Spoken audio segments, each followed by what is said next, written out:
Hi, this is Fred Meyer with Writers.com, and today we're here to discuss the young adult poetry novel with Kelly Bingham. So, hi, Kelly. Hi there, how are you? I'm good. Would you say a little bit about what you do in the writing world? Sure, I'm a children's author. I write picture books and young adult novels. I have two picture books out. One is called Z is for Moose, and the other is Circle Square Moose. And then I have young adult poetry novels, Shark Girl and Formerly Shark Girl. I have a master's degree in writing for children from Vermont College, and I write and I teach. And Kelly is one of our instructors at Writers.com. Yes. So, let's start at the beginning. What is a poetry novel? A poetry novel is a novel told in poems, but when I say poems, I don't mean that they rhyme. Most poetry novels are told in free verse, which has a lot of freedom to it. It's a poetic form, and what that does is it allows the story to be told in very small scenes, very intense scenes that are real condensed, very emotional, and don't have a whole lot of detail that you might see in a prose novel. So, what's possible in a poetry novel, or what does a poetry novel help bring out typically that a prose novel might not? What are the advantages of the form? Well, there are several advantages. The main one is that you can tell stories of intense suffering and loss without exhausting your reader, because every scene can be very short. It can be straight to the point. You get to the action and the feeling and the reaction, and you move on. And your reader doesn't have to drown in pages and pages of grief. There's something about the poetry form that allows you to get straight into the heart of your character. You have a connection to them. You don't have to circumvent anything. You're right in their head. And another thing that poetry novels do really well is allow you to tell stories in multiple voice, because again, you're right in the head of each character. So you can switch voices and create a story through multiple voices that way. What have you found to be the difficulties or the limitations of the poetry novel form? Well, some of the difficulties are you don't have the freedom and the luxury of going on, and sometimes you do want to expand your scenes and incorporate a lot of detail and long conversations and things like that. Have your character think for a long time, but you can't do that in a poetry novel very well. So you have to really be very much in tune with your main character when you're writing. You have to know exactly what they're thinking and what they're feeling and doing at every moment. Um, and I think there's maybe a little bit of a stigma sometimes attached to poetry novels, so I find it can be difficult to get past that. Can you say more about that? That last Well, part? um, what I have found is that readers love poetry novels. Young adults love them. And people that don't generally know much about the form or haven't read much about the form tend to look down on poetry novels as a little too economical, a form of storytelling that maybe isn't quite as satisfying as what they're looking for. So you can run into a lot of negativity before someone has even opened the book. But the reality is, once these books reach the hands of readers, they love them. So I think I heard you reference tales of intense suffering. So this might be the answer right there. But what makes the poetry novel a good fit for young adult fiction? I think it allows you to get straight, like I said, it allows you to get straight to the heart of your character. And when you're writing for young adults, you're writing about young adults. And I think readers identify with the emotions that they see in the characters that just jump right off the page immediately. Poetry novels tend to jump right in. You don't swim around and build up a story and slowly unravel. And I think young adults like that. And I also think that there are a lot of readers out there who are intimidated by long books and long pages and lots of words. And Poetry novels allow a reader to read an entire book in a short period of time. And I've had letters from students and teachers, for some students, that's the first time they read an entire book on their own. So how did you get interested and get involved in young adult poetry novel writing? And I'd love to hear, the story of the Shark Girl books and how those came about. Sort of your personal kind of journey through this as a form. Okay, well, I was attending Vermont College and getting my master's in writing. I knew nothing about poetry. I don't think I'd ever read a poetry novel. And when I was accepted into the school, we were supposed to come to our first semester with a book in progress. And I was living in Los Angeles at the time, and it was summer, and it was called the Summer of the Shark because there was just this rash of shark attacks around the United States, and that is actually very rare.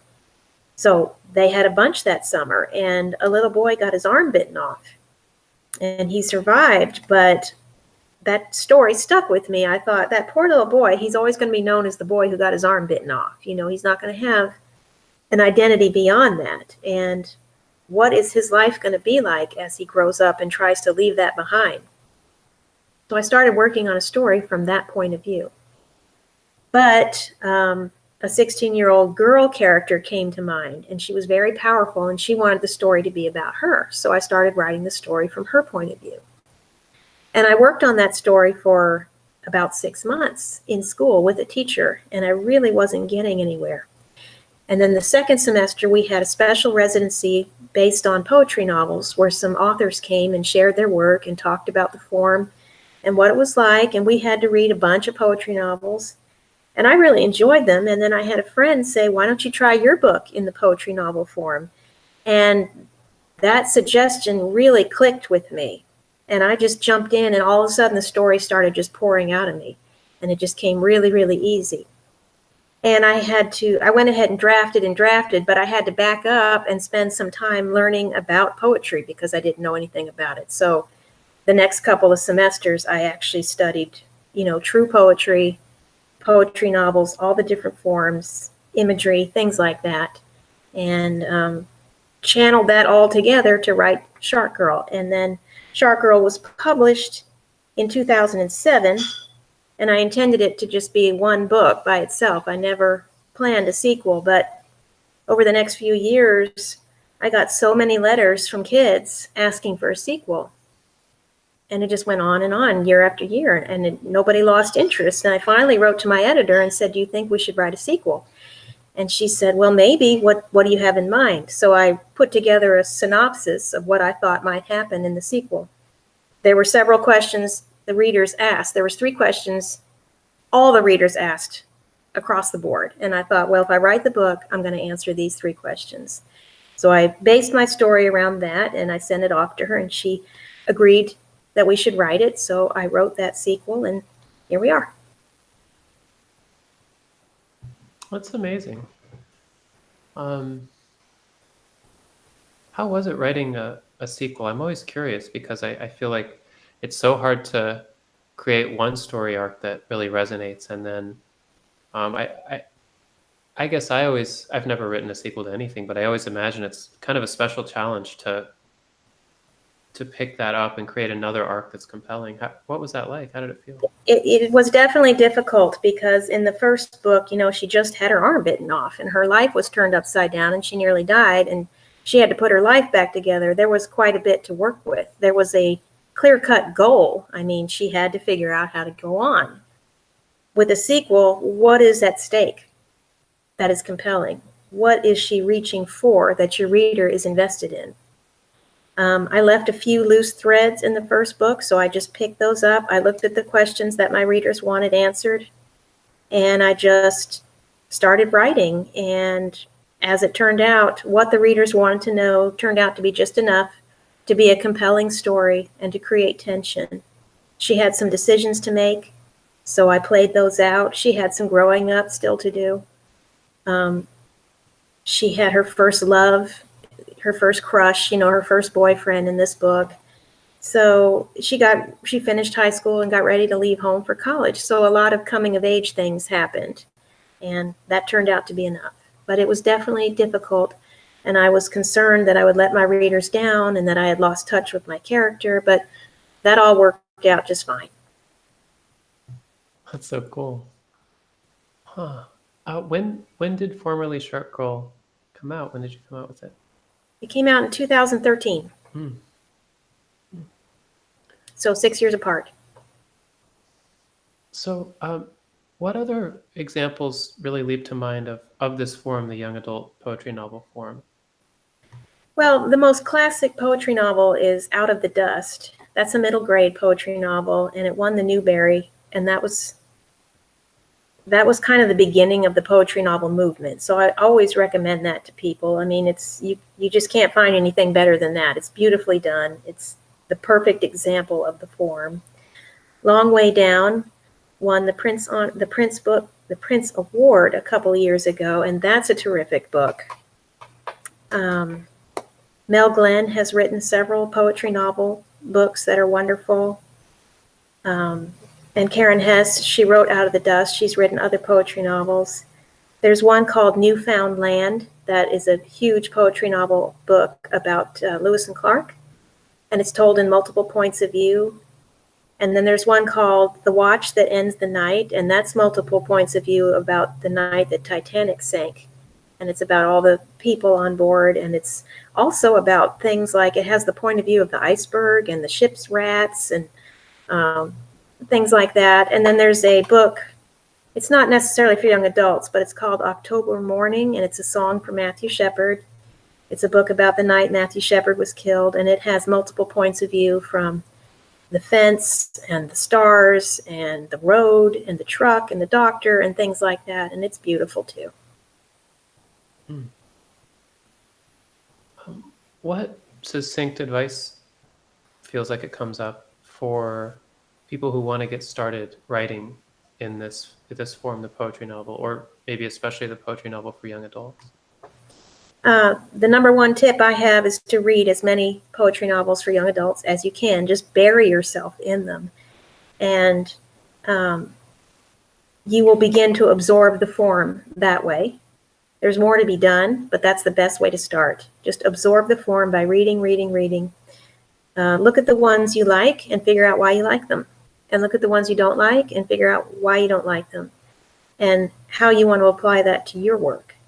I would also advise reading classic poets. Mary Oliver, Billy Collins. Spoon River Anthology is a classic poetry novel that's centuries old, and that's a good one to start with there. So that would be my tip, is to read a bunch.